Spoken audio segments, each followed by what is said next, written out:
We thought it would be a summer basking in the glow of double promotion, but we have had McKenna madness, a week of never-ending speculation. Welcome to a Blue Monday therapy special. Ladies and gentlemen, we need to talk about Kieran.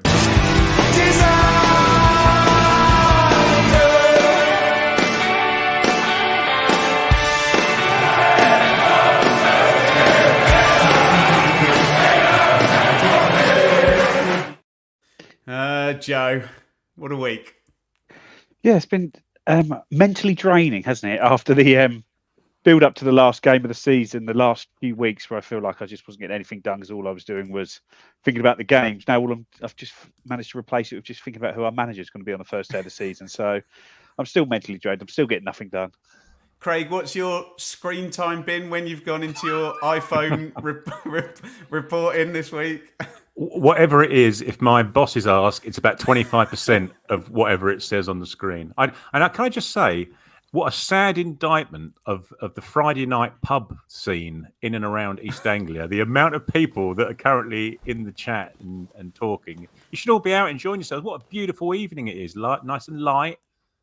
That's quite a good segue, Craig, because this is going to be my opening monologue, and then I will try and pass the baton over, because I have talked about this lots this week, as you can imagine. But this is very important to people. This is very meaningful to people. Lots of talk, very little information. And guys, Ipswich Town fans, it is the most natural thing in the world to be completely unsettled by this. I am. You probably are. Everyone deals with it differently. It's okay if you want to talk about it. That's fine. Don't stop people doing that. It's okay if you want to listen and not talk. That's fine. Don't stop people doing that. It's okay to wait the whole thing out and see what happens. That's fine.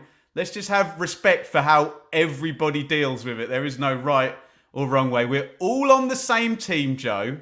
We'll all still be here next season and the season after, whatever transpires. Joe, take us through the start of this week. I guess it starts down on the south coast. Yeah, so Saturday, I get a text message from a mate sending me Brighton's tweet that Roberto De Zerbi is going to leave his job after the game on Sunday. My reply to him will get us demonetised, so I won't say that out loud. But it was... That's been my job, getting us demonetised, Joe. Yeah, that'd been the job I'd been worrying about all season. But we spoke about that on Sunday's pod, really, sort of the attraction of Brighton. And I think if it was just Brighton, I think it would have been dealt with by now. I think he'd have either have gone or he'd have stayed and he'd made a decision and it'd have been done. But all of a sudden, his agents have been working overtime, getting him pumped up to these effectively Man United and Chelsea jobs, and he's seemingly on the shortlist for both of these jobs. There's talk, obviously Chelsea have been in for him. They're now saying there's a 4-man shortlist, which includes Enzo Maresca, Thomas Frank, and one other. There's talk he's been interviewed there. There's talk he's been interviewed at Brighton already. Man United have now seemingly, well, because Chelsea, Pochettino left at the end of the season, and that was sort of half expected, but half not. So Joe, was that Sunday night, Monday morning? Was that I think it was Monday morning or Monday. Tuesday morning, wasn't it? Monday, yeah. And then now, because of all this, there's talk that he's been linked with Man United as well. And to the extent that it's basically been broken today that Erik Ten Hag will leave Manchester United after the cup final, whatever happens. Manchester United are in the FA Cup final at Wembley tomorrow, Joe. Yeah, but they did this a few years back. Louis van Gaal got sacked. He won the FA Cup. He found out he'd been sacked sort of in the sort of post-match celebrations between lifting the match ending and lifting the trophy. So it's not unlike them to do that. And it shows that the FA Cup is not really a big deal when you finished 8th in the league and had a minus goal difference, letting. I think they had more shots against them than Derby did the year when they got 11 points. That's how poor they've been this year. So it's no surprise they've gone there. And now, obviously, McKenna is presumably on the shortlist for that. There's talk that Man United have expedited the Erik Ten Hag situation because they know they're going to be fishing in the same pond as Chelsea are, so they don't want to get too far behind on that. So it's been a busy week, and it seems like he's in contention for all 3 jobs. Plus, there's also the option that he stays with Ipswich. So it's, well, yeah, pick the bones out of that. Go on then, Craig. Yeah, cheers, Joe. In the words of Terry Butcher, pick the bones out of that card. Yeah, Hey, Mick got a mention. I didn't think he'd get mentioned on this one, Craig. I don't think he ever got a mention in. I don't think he was ever favourite of both Chelsea and Manchester United at the same time, was he? Just from memory. It's quite interesting, isn't it? And we will never, ever, ever know about the machinations of football agents and clubs and who's using who for what purpose of flushing people out and suddenly making them aware that they're available, or making another club aware that there's a chance that they might be taking a different job to the one that this club wants them to. So, yeah, Brighton became available. Chelsea mutual consent with Pochettino. And then McKenna is put in as favourite, or is being made aware that he's interested in the Chelsea job. Is he being made aware? Are Chelsea being made aware he's interested in Brighton? Are Brighton being made aware that he's interested in Chelsea? Are Man U being made aware that he's interested in both Chelsea and Brighton? And therefore, or is the agent playing a blinder and making Mark Ashton aware that Kieran McKenna's interested in all three, so he can have a little bit extra cash and he's quite happy to stay around Ipswich a little while, but will be able to buy a slightly larger boat with his money. And unfortunately for us, we're the poor saps, and everyone in the chat and everyone on social media and the people who are reading the East Anglian, we're the guys that just don't know. And you said earlier, Ben, about if you've got the willpower to just stick it out and see what happens. I would love to meet anybody who is just sitting there saying, I'm literally going to wait now till next week and we will find out one way or the other, because everyone's just in turmoil at the moment from what I can see. I appreciate we can only really see the little bubbles we're in, but even mates that I've got who aren't on any sort of social media, their WhatsApps are flying around because people just don't know. You hear snippets on the radio, any radio station. I've been on Talk Sport, it's on Radio 5, it's on Sky News, Sky Sports News. I know we didn't really appreciate how big the Premier League was. You know, we haven't been in here for a little while, and you sort of get warned, oh, it's a different beast. Obviously, it's a different beast to Championship. Well, you might as well multiply that a few times when you get Man U and Chelsea involved in matters as well, mightn't you? Different sport, Craig. Different sport. Exactly. You know, we've got Sky News now reporting that Schwartz is over. They haven't got a bloody idea who the hell Ed Schwartz is, but they've ask him who our right back is. They don't know that either. No, that's right. But they've got a news item, good 5 minutes out of it on Sky Sports News, didn't they? So, yeah, we don't know where we're at. We don't know who to believe, but you've got to hope sooner or later there will be a conclusion of some description. Joe, let me defend agents just as a start of the conversation, because I think a lot of times football fans don't understand the role of agents or what they do, and all they see them as is complicit parties in taking their favourite players away from their club. That's not all football fans, and that's not my assertion either way of what is happening here. If you watch our interview with the great Marcus Stewart, I asked him what advice he'd give to young striker. He didn't say use the space, use the time, use the dink shot through the legs, whatever, mix up your penalties. He said, get a good agent. They'll be with you for your entire career. When you're a young guy, you don't know what you're doing there. They're your kind of, I don't know, your right-hand man, so to speak. So I think players and fans' perceptions of agents are completely polar opposite. And look, it's not the job of an agent to, be greedy and try and make as much money as possible as it is in some industries. It's a job to do the best thing for your client. What's your take on the agents here? Because we've been hearing lots of bits and bobs flying about. And for those people who want to, please stop watching now if you're not happy with us talking about things that have been said by people somewhere. Stop watching, because there's things that have been said by reputable people who are often right, who it is literally their job to, put this stuff out. So we're going to discuss it. And as I said at the start, if you want to wait it out. You probably don't want to be here, do you? Joe, agents. I'm surprised at how aggressively maybe his agents have gone about this, because it does seem that it has just been an absolute offensive to try and get him out of Ipswich effectively to another club. And I'm not saying they're doing that because for any reason in particular. I think ultimately they think it's best for his career to move on now, and he's probably the one that is less able to look at it from a purely business point of view, because I'm sure his heart is at Ipswich, his family are happy in the area, and there's no real reason to leave effectively. But ultimately, like you say with Marcus Stewart, his agent is there to try and achieve what they've set out in his career, which is to get to the top of the management game. And ultimately, whatever happens, if he gets the Chelsea job or if he gets the Man United job, his agents have played an absolute blinder to get a guy who's never managed a top flight game to one of the biggest clubs in Europe. That is what they're trying to do at the moment. But it's difficult when you're here as an Ipswich fan and you're watching, you're seeing this all play out, you're seeing it in the press, something's leaked here, it's leaked, Kieran McKenna's not going to sign a new contract. Then and the next day it's Chelsea. Sources close to Kieran McKenna have said he's quite happy to go into their model as it exists today.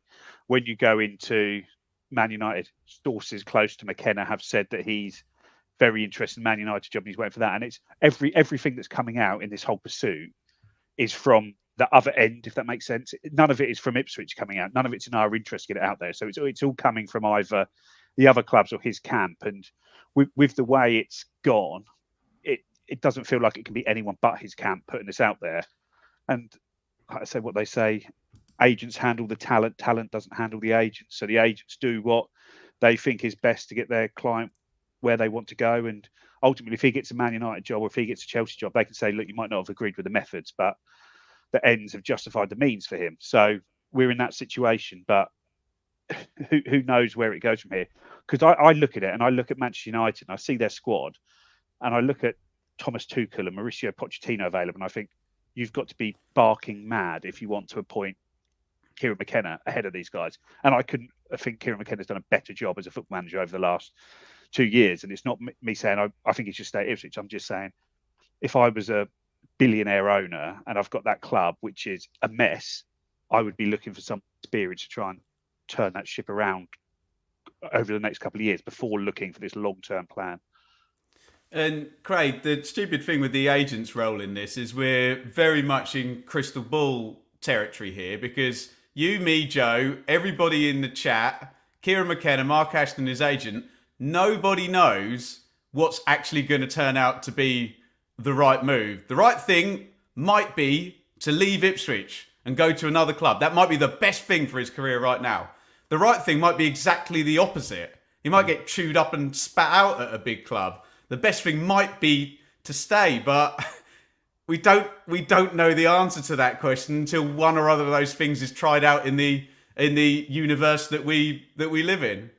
No, that's right. And what would be quite interesting is to know how much knowledge the agents had at the time when Brighton became available. Because as Joe said, when Brighton became available, pretty much instantaneously, it was reported that Brighton were looking to push to seal the deal for Kieran McKenna, and that was the only gig in town for the first day, maybe.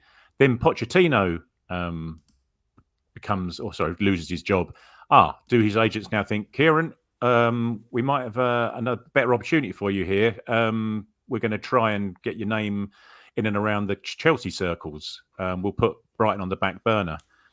2 or 3 days later, there's rumours that Eric Ten Hag's going to be let go. Kieran, we've got another situation here. We might put Chelsea on the back burner along with Brighton, because your dream job, let's not, we're not kids here. His dream job is to manage Manchester United. And that seems to be the one that they're going for, all guns blazing at the moment. As Joe says, and I know, you don't need to be an idiot to go onto social media and go onto Twitter and read the comments that happen after these journalists have put out the stories about Chelsea or about Manchester United. I haven't seen many, and I'm probably talking less than 10%, are in favour of Kieran McKenna going to either of those two clubs for the reasons Craig, that Joe gave, really. Sorry to interrupt, can I refer you back to our previous agreement, it's a different sport? They don't know who Kieran McKenna is. Stuff that's beneath the Champions League and the top four, a lot of the casual worldwide Manchester United fan base won't know the slightest thing, will they? No, of course not. But what they can see is the number of managers that are available and the stature of those managers in comparison to Kieran McKenna. And Jose's done spectacularly well. He's done a better job, arguably, than Pochettino and Tuchel over the last couple of years. Obviously, it's all comparative. But if you're a fan, you can see it, because we may find ourselves in the same situation. Let's hope not. But in a week's time, we may be in the market for a new manager, and we may have names suddenly appearing that we all think, oh, it's a little bit below our station now. We're a Premier League team. Names may start cropping up that we think that. So you can sort of see it from their perspective, is that we don't really know this guy, especially from a Man U perspective. 2.5 years ago, he was thrown out of the club because he was of no use to them. As far as the fans were concerned, that was a story that was coming out of the club. He was getting no respect from any of the players. His training methods were methodical and a bit school mastery. And now, 2.5 years later, he's having managed players from Salford, Fleetwood, Accrington, etc. We know the drill. He's now potentially back at Manchester United. So you can sort of see it from their perspective as well. And that's the battle he's going to have to win should he get either of these two jobs. What a battle he's going to have to face to initially win those guys around. Guys, by the way, this is amazing in the chat. We're trying to keep up. We've got Richman in the comments, and I'm putting up as many as I can. We will take some questions. Obviously, as I said at the top of the show, everyone's kind of got a different look at all of this. Everyone deals in it a different way. We want to try and respect all the different angles people are coming at, because nobody's right or wrong about this. Joe, I like quoting you on our podcast. You said teams that go up in the playoffs have an advantage over teams that are promoted automatically because of the extra 2 weeks they get to prepare. It's the playoff final on Sunday, Joe.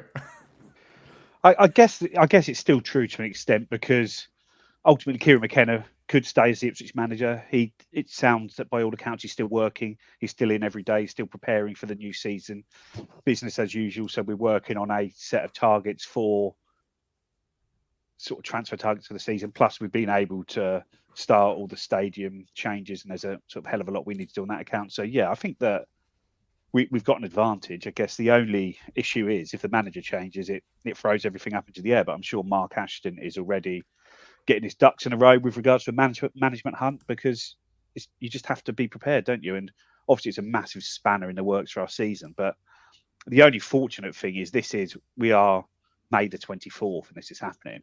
And chances are by the end of next week, this is all going to be done one way or another, isn't it? Brighton want to have their manager in place. Chelsea want to have their manager in place. Man United need to get their manager out, and we want to get their one in place straight away. They're not going to be hanging around. You'll win the FA Cup first, Joe. Yeah, but they're not going to be hanging around for Gareth Southgate to get England to be knocked out of the Euros or win the Euros and then try and get him there. July the 14th, that finishes. Oh, no, we want Southgate, and he doesn't want to come anymore, so now we need to try and get McKenna at this point. I think it's, I say, you have to look for the positives, and the positives are by the end of May, we're going to be set, knowing where we are, and there's still a really good chance he's our manager. I don't think we need to catastrophize too much on it. There's a fairly, like I say, you look at it, Chelsea, Man United, they could easily go another way. I think they probably will personally. And then it's just a choice between us and Brighton, which is where we were at the beginning of the week. And that's probably where we're going to be in the middle of next week. And I don't think it's a foregone conclusion that he goes to Brighton ahead of us. I think there's a hell of a lot of good reasons to stay here if that is the choice. We just got a couple of comments to this kind of point. Steve here. He says his unwavering belief in McKenna has been tarnished. And let's keep it, even if you disagree with that, let's respect that view, because I can understand that. It's all been perfect up to now. Let's just kick Steve's comment around a bit, Craig. Is it tarnished for you, for the players? What happens? You faked medical science to keep the branch open, Kieran, did you? What happens if he has to, this all blows over and he's got to go back in front of those players? Is that awkward? Talk to me about awkward and tarnished, Craig, and get your thoughts in the chat, guys. Like George Costanza just turning up to work the next day after he called his boss or whatever the day before. It was an interesting question there, a point there before. I think it was Martin that put it in there about he's have to win back the trust of the players or something to those words to that effect. Apologies. There's something in that, isn't there? Mangled it. Well, I don't know if there is. I think every single player is desperate for him to walk back through that door on the first day of pre-season because they know where they stand with Kieran McKenna at the moment, don't they? You know, they've been with him for a couple of years, a lot of them. So they know exactly where they're at. A new guy comes in, they could all be out the door. You know, and their dreams of being a Premier League player is over. So I don't think from a manager and player relationship, I think everyone knows the way of the world within football. If he's got that close to the Manchester United and he gets like second and doesn't get the job, then he'll be welcomed back and everyone will shake hands and they'll crack on with the season. I think there may be and I fully understand the initial point about things being tarnished from a supporter perspective, and that will take an awful lot of PR, I think. And the club may come out and say, as far as we're concerned, there was nothing in it. We haven't heard anything from them, and you wouldn't really expect the club to have announced anything as yet. There's been nothing to put out a statement on, really. There's been a lot of conjecture and a lot of rumour and nothing concrete. As and when it comes to it, as I say, I think there may be in some quarters a requirement for some bridges to be built, probably. We don't know how much Kieran McKenna has been involved in egging on his agents on his behalf. He may well have made it known that, yes, he'd be very interested in 1, 2 or 3 of these jobs. And as Joe said, they've gone at it in a very aggressive and public manner. And once Pandora's box is opened, you're not closing it again, are you? That it's on its way, and things then start to multiply from there. So, let's hope that is from my perspective, let's hope that is an issue that we're going to have to resolve, in that there will need to be some sort of PR exercise to smooth over any problems and stick some plasters on some wounds that have opened up over the last week. Because from my perspective, I can't think of many things worse than losing, the manager that's got performed alchemy with this set of players so far. Joe, do you want to come in on that? The idea of it being awkward to smooth over, and I know what football fans are like. Whoever we get on the first day, remember the Paul Hurst first game? You score early, everything's forgotten, isn't it? Yeah, I think it would be the same, because ultimately, if he tries to get the Man United or Chelsea jobs, I think anyone in football can understand you're taking such a big step up in your career there, that you're potentially going into that elite level of managers. Someone like Graham Potter left from Brighton to go to Chelsea. Managers have left to go to those big clubs all the time. That's what they want to do. That's what they want to achieve in their careers. So if you go to one of those clubs, then yeah, that's just the game, isn't it? And I don't think anyone expected to come this early. We're just in this unfortunate situation where in League One, we needed to get 98 points to finish second in League One. In the Championship, we needed to get 96 points to finish second in the Championship. And now we've got to the Premier League. You've got 2 big 6 clubs who are looking to appoint a manager who's never managed a top flight game. It's just like, which we're doing so brilliantly, but we're just getting no luck along the way with it as well. In that regard as well, it's just like, could you in any other season, would they be looking to appoint managers who've never managed a Premier League game? And so the only option is effectively, when it goes there, it's Brighton or us. If that's what the calculation is next week, Brighton or us, and he stays with us, then I think that's a big show of faith in Ipswich that he has elected to turn down a job which everyone in the sort of wider footballing community sees as one of the most attractive ones out there. So sort of by default, he becomes somebody who has committed to Ipswich Town at that point, and he just wanted a big 6 job, couldn't get one, and now committed to us ahead of a serious competitor whose chances are is going to finish above us in the league next year. So I think it'll just work itself out, and there'll be a little bit of a I've turned down another job to sign a new contract here. Can't wait to get started, and then everyone will be happy. What is going on here, though, Craig? Is there something deeper in terms of the available managers? I mean, I saw someone on TalkSport saying Bayern Munich have taken Vincent Kompany, who's just been relegated from the Premier League, and Bayern Munich are they're somewhere between Chelsea and Manchester United in my kind of big club metric. Have we got a David Diamond bit of both here, Craig, of available managers not fitting the bill, and it feels like some tired choices that have been around the block. And as much as I love Kieran McKenna, there's got to have been some kind of overblowing of where his level is in the eyes of the football world at the moment. What's your take? Yeah, it's crazy, isn't it? As you say, and it was, I can't think who it was that said it, but yeah, Bayern Munich are appointing a guy who's now going to be managing in the Championship this year, and Chelsea and Man U are fighting over two managers who just got promoted from the Championship. I think it might have been George from Not Top 20 tweeted that. It's in terms of Maresca and McKenna. And it may be that we're being slightly hoisted by our own petard in that the new in thing is young, progressive, modern coach type managers rather than the more overseeing. We're seeing that Klopp's gone now. Pochettino left Chelsea because he wasn't going to get as much say in matters, etc. So you're now looking at coaches who will fit into a structure rather than a man who will look to oversee the whole shebang himself. So whether we've sort of, and it may be that in a year's time that cycle has started to revolve around the other way, and there's been a few failures, and people now do want to look at a Tuchel or Ancelotti's not doing too badly himself, but those sort of level and stature of manager. But I can't imagine any of us really foresaw that we'd this early be looking at fending off advances. Well, not that we know we are, rumoured advances. Craig, I thought the promotion. Oh, that buys us a year. That's what I thought. Yeah, 100%.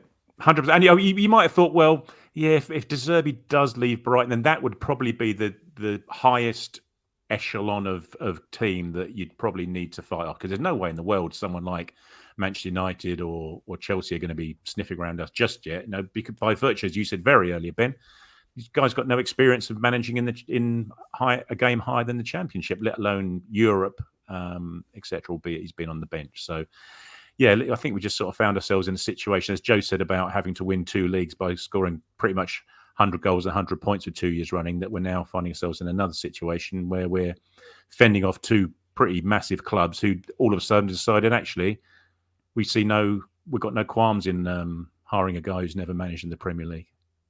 I think there's just on it. I think there's a problem that there's fewer and fewer elite managers now, and the big clubs are just so big. There's so much politics involved in managing them. Plus, they also don't want somebody who's failed at another club, because part of the reason Pochettino struggled at Chelsea was because he kept talking about his Tottenham team, and the fans weren't liking that, and the board weren't liking that because they're their rivals. And it's just there's almost like a separate managerial merry-go-round at the top clubs, where you think like Pochettino's went from Spurs, PSG, Chelsea. He's now linked with Man United, maybe Barcelona. It's just all the same. Ancelotti's obviously managed a lot of them. Tuchel's done Chelsea, PSG, Bayern. They're talking there. And for all the talk of these modern sort of managerial structures with a head coach, I don't think that works really. I think the manager has to be the key man, but they have to buy into an overall club vision. Because when you look at the best run clubs in England, all right, Souness. No, but I mean, when you look at the best run clubs in England, it's Man City, and Pep is the man there. It's Arsenal, Mikel Arteta's the man there.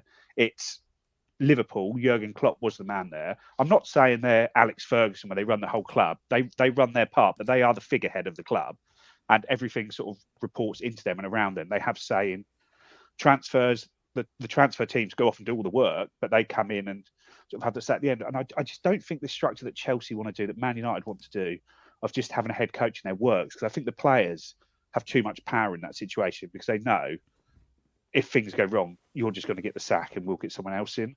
And I think Brighton seem to be the only team in England that seem to be able to run this successfully where they're doing it. But even then, De Zerbi's left last week because he's saying he doesn't like the transfer policy of sort of foreign under 23s coming across, needing a year or two to adapt to English or European football, and over 30-year-olds signing. And I think what the setup he's got at Ipswich is the setup you need effectively.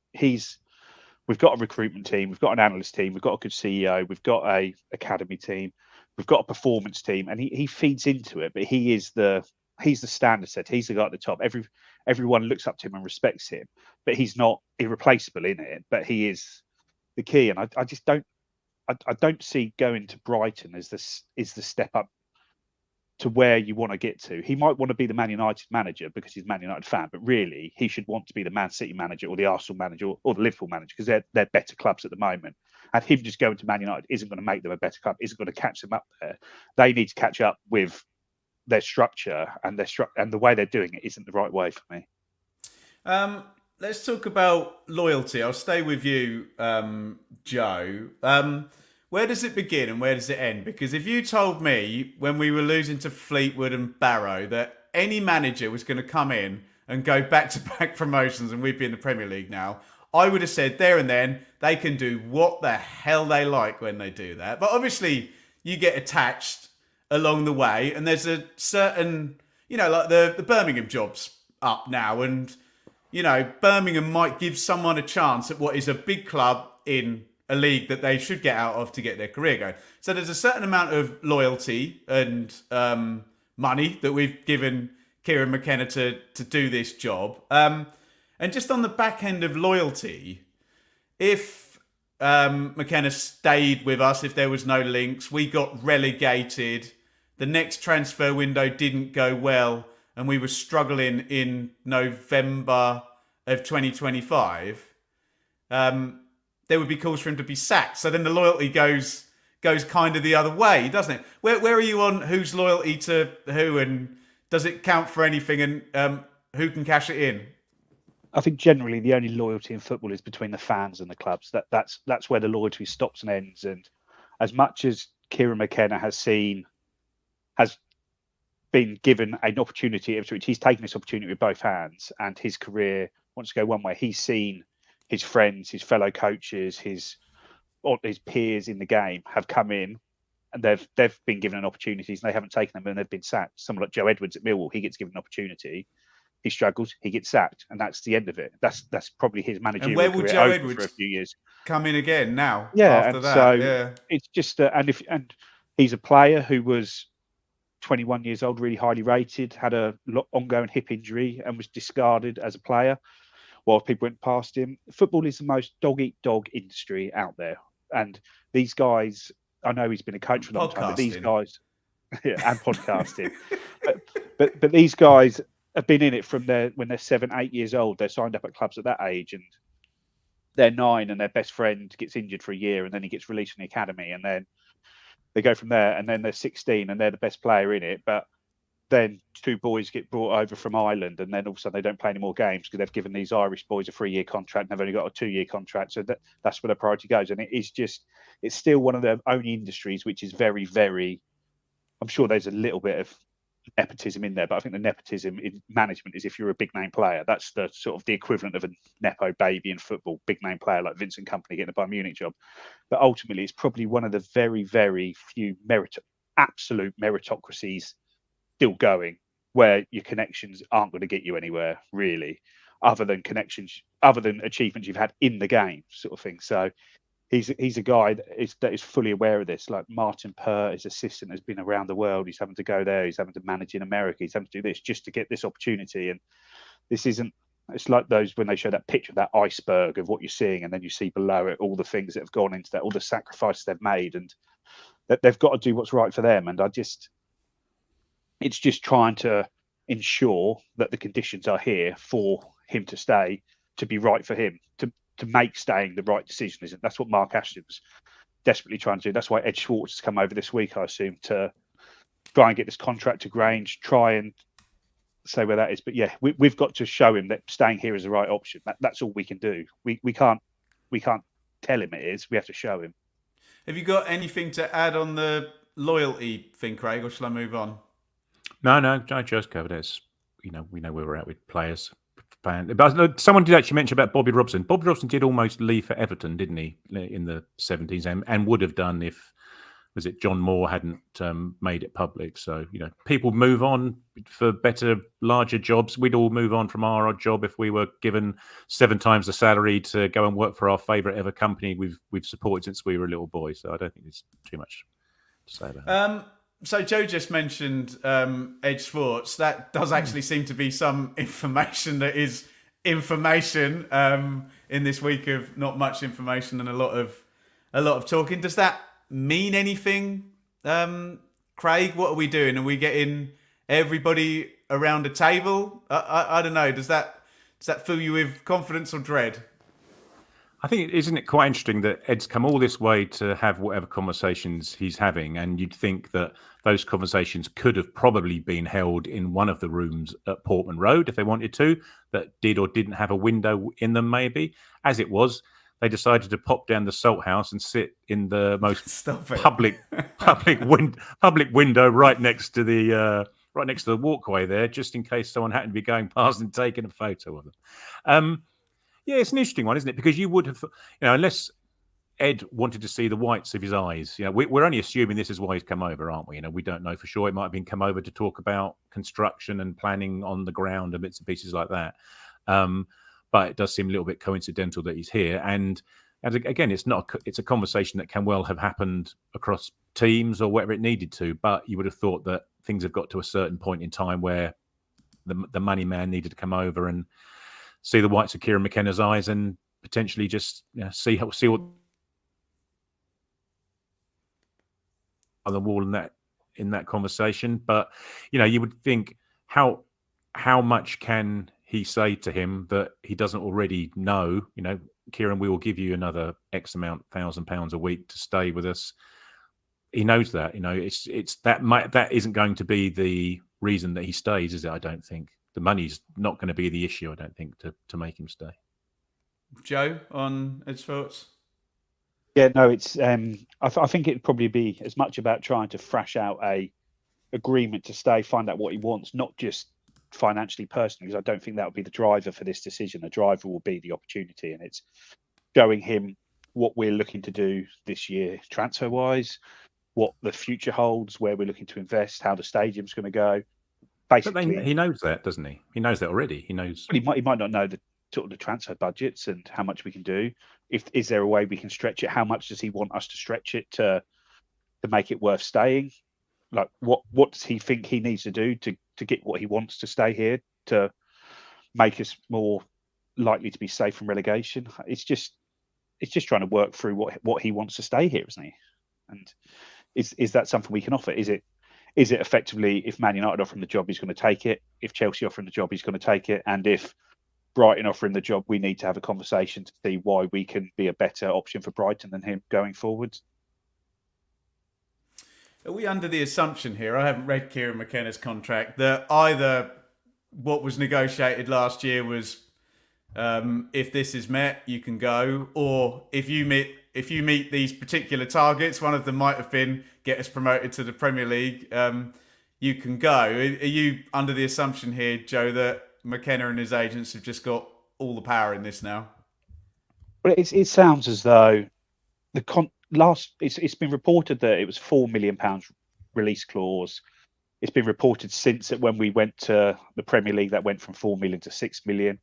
Stuart Watson said on the Kings of Anglia podcast, I think Monday or Tuesday, that the release clause is bigger than it's been reported anywhere else, which I assume is the club wanting him to know that, to put that out there. So we're going to be financially well remunerated from it, but ultimately every management clause has a buyout in it, doesn't it? And we know the worth of Kieran McKenna to us. We know that the buyout isn't going to be enough for what he gives us. Whatever it is, it's not going to be enough to replace him. So 100 million TV money plus 2 years of parachute payments is 180 million, isn't it?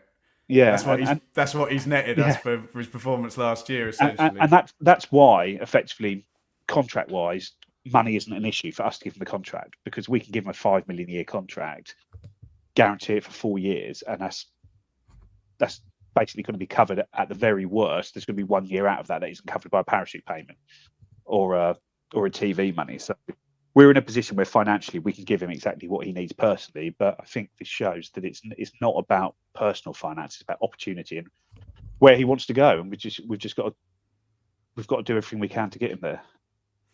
Is there some weird, perverse part of you, Craig, that says if he does leave, other than we'll be disappointed that he chose to leave, you've almost taken our best period?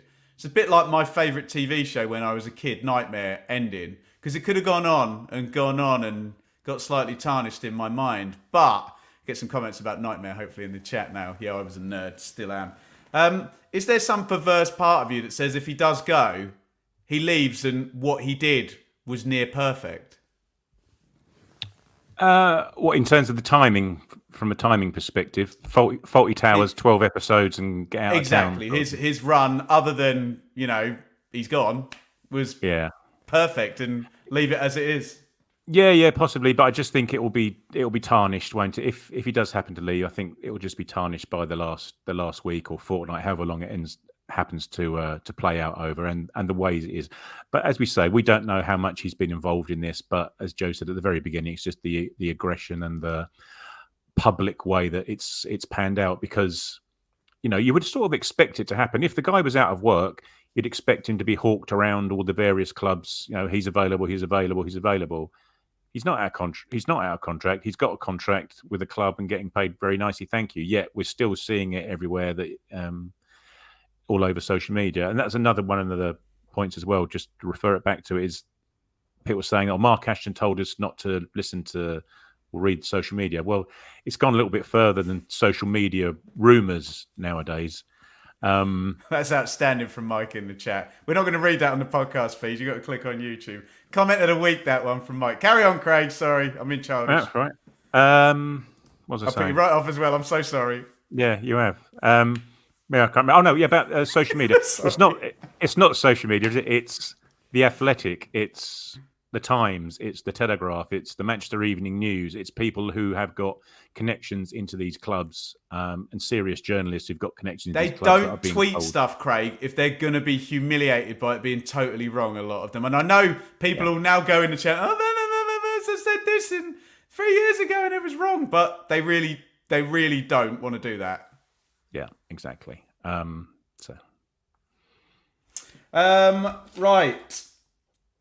I have a list here of names. If the worst were to let me put it this way. Do you believe, Craig? Don't all yell at me and scream at me, chat. Do you believe that there is a weird scenario where if Kieran McKenna stayed, we might go down? Or in that reality, Kieran McKenna stays and we go down. But there's a scenario that Kieran McKenna goes and someone comes in and we stay up. I'm trying to see the positive here. Joe, can you see that? I don't see that we're going to get a better manager for what we've got than Kieran McKenna. That's the honest truth of it. That he's the guy that knows how to get the best out of this squad, and we're probably not quite, because we've moved so quickly. We're probably not quite in a position where we're set up to just replace the manager. Where if he stayed for one more year and we stayed up, we're probably in a position where we can just find the next guy and roll on. But we're in a position where that we built in League One, in the Premier League. So it's not like the comment from Horse Hollerer there with regards to the best run clubs when they lose their manager, like Brentford, Brighton. Yeah, they did, but they probably lost managers at more opportune times. They lost managers and they had a good squad at the levels that they were at, where we haven't. We're not in that position. We haven't got a Premier League squad yet. We're not even close to having a Premier League squad yet. So we're in a very tough position. But there's managers out there. There's good managers out there, and ultimately the worst that's going to happen is we're going to get relegated and go down. That's one of the favourites to come back up. That's the absolute worst that's going to happen. It's not we're not going to be back in League One. We're not going to be in a championship with a £20 million a year wage budget as opposed to a £60 million one. We're in a sort of fantastic position, and we've got the investment in the club. We've got huge investment coming with regards to cash. We've got training ground being done. We've got a Category 1 academy being done. We said when we're going to get promoted, this will set the club up for the next 5 or 10 years. And we knew that Kieran McKenna wasn't going to be here for the next 5 or 10 years. We probably expected him to be here for at least one more year. But we're still in a fantastic position. And there's some great candidates out there, but none are going to be as good as Kieran McKenna. And because these candidates, if they were as good as Kieran McKenna, Manchester United, Chelsea would be after them, not after Kieran McKenna. Well, that's true. He's batted my question away there, Craig. So I'm going to reframe it slightly. Surely there are people out there in the known universe that aren't Kieran McKenna that can take this club forward. Yes, of course there are. But I think what Joe says is a pertinent point, though, about the squad and the very quick journey that they've all been on. Because, and I was having this chat myself with a couple of friends over the weekend, is worst case scenario is that a guy comes in and looks at the squad and thinks, this seems to be a mid-table championship squad here with a couple of League One players dotted around it that, as I said earlier, your previous managers performed alchemy on and found gold and got them promoted. And to Joe's point earlier about the planning, you asked Joe about the planning and the lost weeks, and it will be all thrown in there. We don't know. Again, this is all supposition. If we happen to get a new guy in, is he going to play the same way? How many new players is he going to need? It is a worse.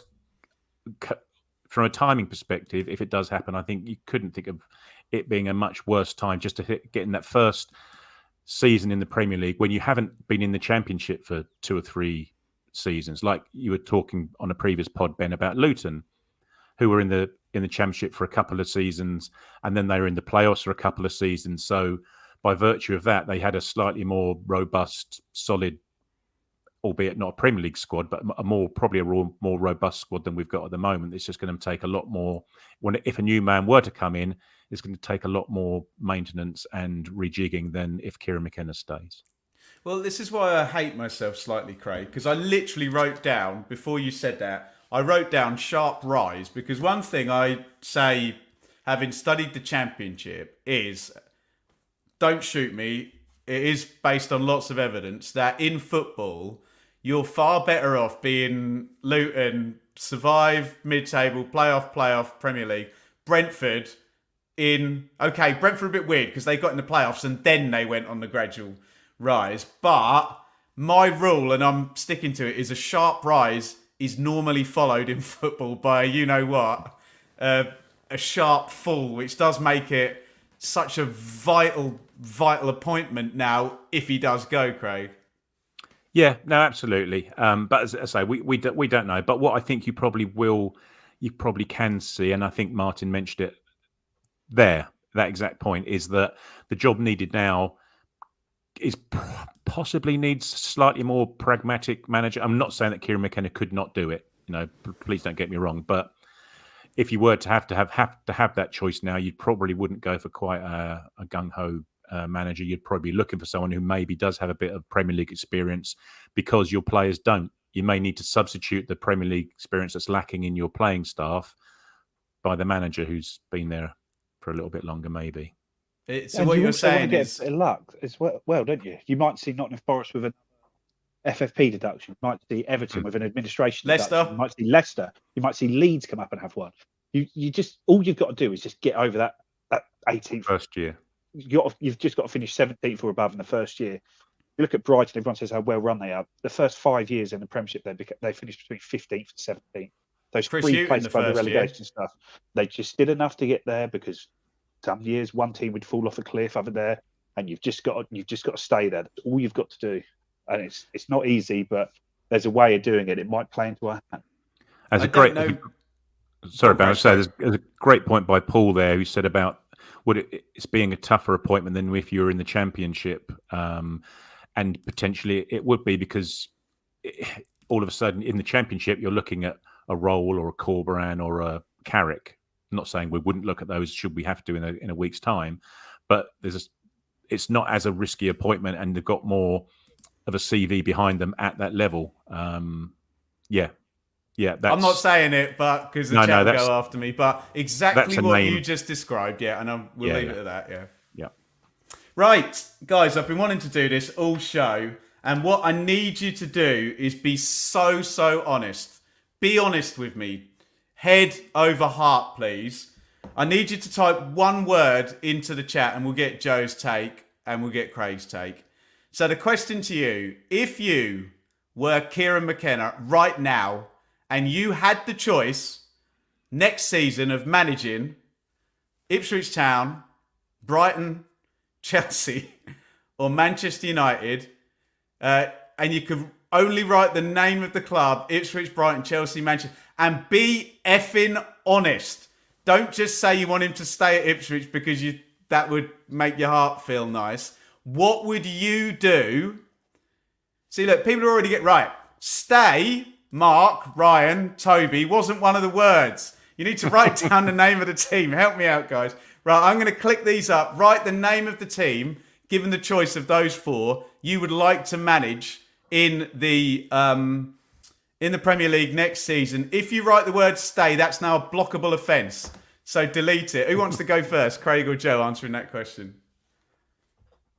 Joe can go. I would. I'd go to Chelsea if I had the choice of all four, because people talk about Man United, but I think their squad would eat Kieran McKenna for breakfast, because they are just full of prima donnas. They wouldn't eat Joe Fair to breakfast, mate, would they? That wasn't the question. Expensive older players who are just underperforming, earning loads of money, not wanting to be there, not turning up, clearly not following tactical instructions from Eric Ten Hag, because when you watch them, they're an absolute Who is shambles. following tactical instructions? The chat. This is outstanding, by the way. I'm clicking them all. Keep going, Joe. Sorry. But when I look at the Chelsea squad, I look at a squad that's very young, very mouldable, very good form to finish the season. All these players that were young, that were a bit of a joke, like Mudryk, Nicholas Jackson, they all have a year more of Premiership experience under their belt. I think they're going to be. I think they're going to be a good team over the next few years if they get the managerial appointment right. So I think that would be the one where I think I could make the most difference going in there. Nice place to live, that. But if the choice was Brighton or Ipswich, it would be Ipswich. That wasn't the question, Joe. But yeah, but I just wanted to put that in there. You do what you like, Joe. Free speech ahoy. Craig, same question as I click on another 1 million comments for our magnificent live audience. Make this answer long. I can't believe I've ever said that on the podcast. Well, unlike Fancy Dan Fairs and his Kings Road escapades, I'm going up north to Manchester United. I think you just back yourself to turn around that shit show of a club at the moment. And I think in terms of the squad, yeah, I 100% get what Joe's saying in terms of the squad as things stand at the moment. But I think at Chelsea, you're a short run of games away from them tossing you aside and then getting someone else in to fill your boots, to fill your place. I think the structure that they're starting to put in place at Manchester United behind the scenes is sort of slowly being put in there to help the guy get success. So, as I say, I think from my perspective, I'd be going up to Manchester and taking my rain Mac with me and some provisions and looking to turn that monster around, because it is arguably the biggest club in the world, isn't it? I'm nearly there. I think I clicked on it. Guys, just the support in the chat tonight. Two things that have just made my heart warm, Craig. One is the support in the chat. How many have we got watching right now? Jesus Christ. Nearly 2,000. 700 of you live in YouTube right now. Please hit the like button, by the way, if you're there.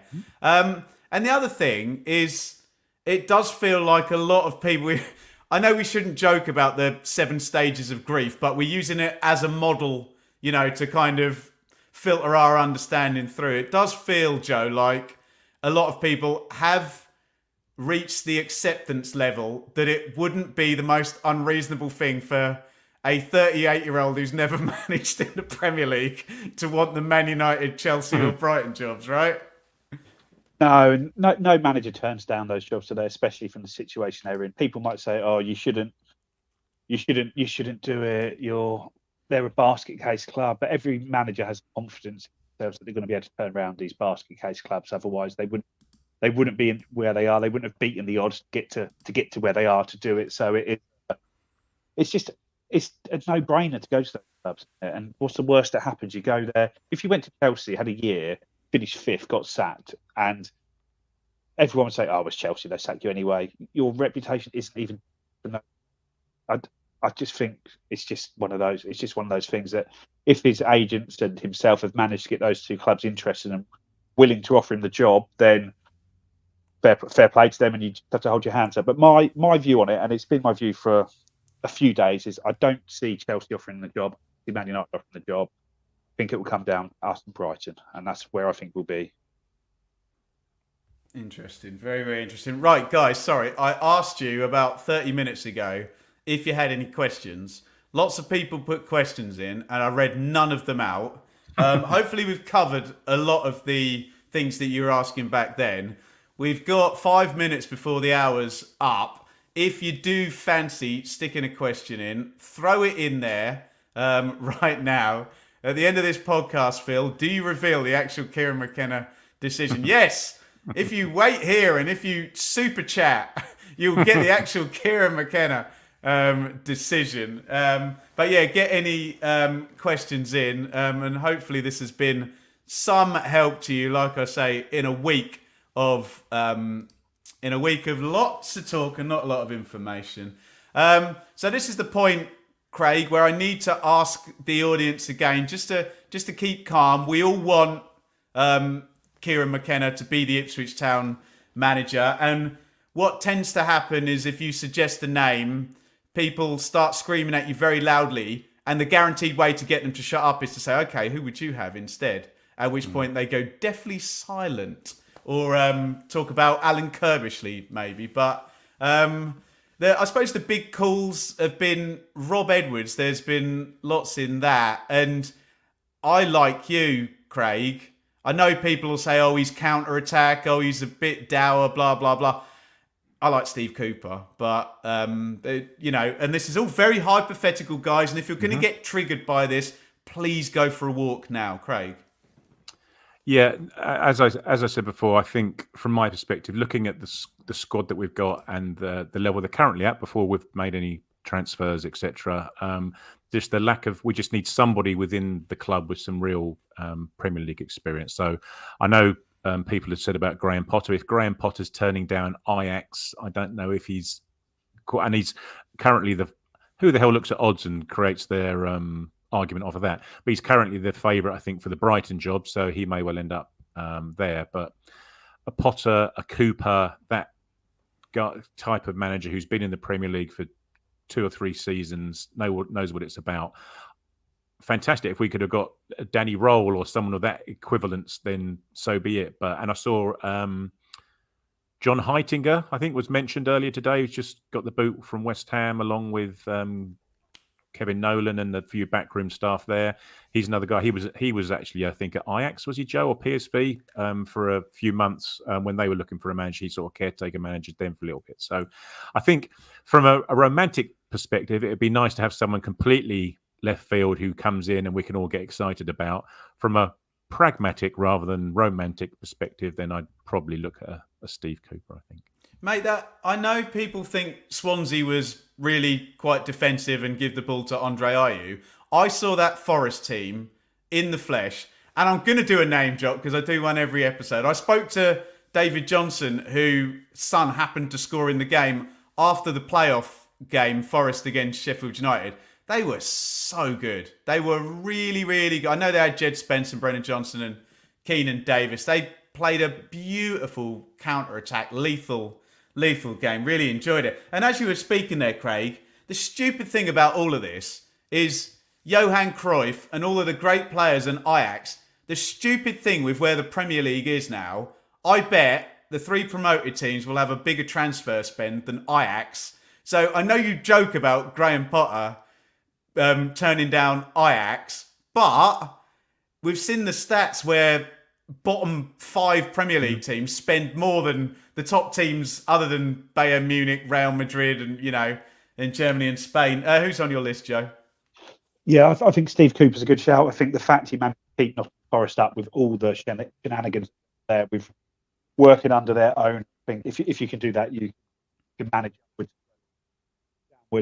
I say they stayed up. They stayed up well in that last year. And I think I'd go with him. Or I like Danny Roll, but he's done a new contract to Sheffield Wednesday today, so I think that one's done. Michael Carrick is probably the most like-for-like replacement for Kieran McKenna. When you look at how he set up Middlesbrough with sort of Ryan Giles getting 15 assists from left back and Latte Laff running the line up front this year best year this year, but they start the season so poorly without Cameron, Archer, Chuba, Akpom, and a few of their loan players going back. So yeah, I think he'd be a really good choice, but maybe tough to get away from the northeast there. And then just sort of candidate for the field, maybe Jose Mourinho.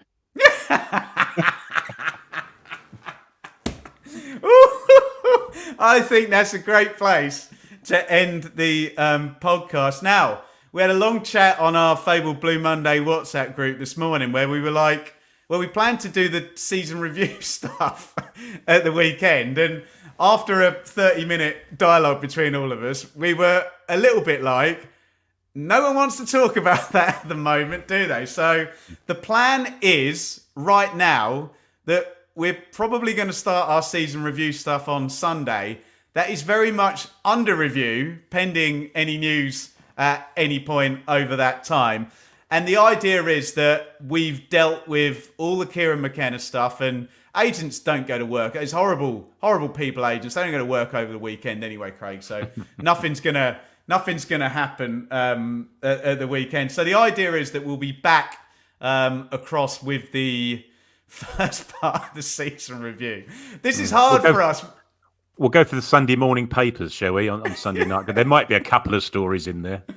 We're not entirely sure how to pitch this, but we're trying our best. I don't know about you, but it's been quite helpful for me. I must admit, Joe, I've not enjoyed this week very much. I'm almost at the point where I'd rather he just resigned on Monday and went to Brighton, and we could move on, or he announced he was going to stay. Do you know what I mean? Rather than the not knowing. But in theory, we'll be back on Sunday. But I mean, watch this space. Last word from you, Joe.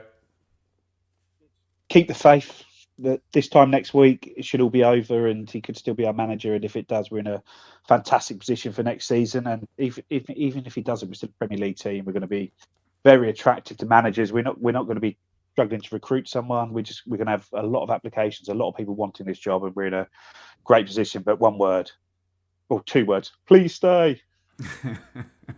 Stay now. Craig, last word from you. I was just about to say, just relax, everyone, and just don't look at any news or social media for a couple of days. But that's not going to happen, is it? Everyone's going to be refreshing every 30 seconds. So we'll see you Sunday night. And if you're going to look anywhere, look in our excellent Telegram group. Oh, won't you stay with me?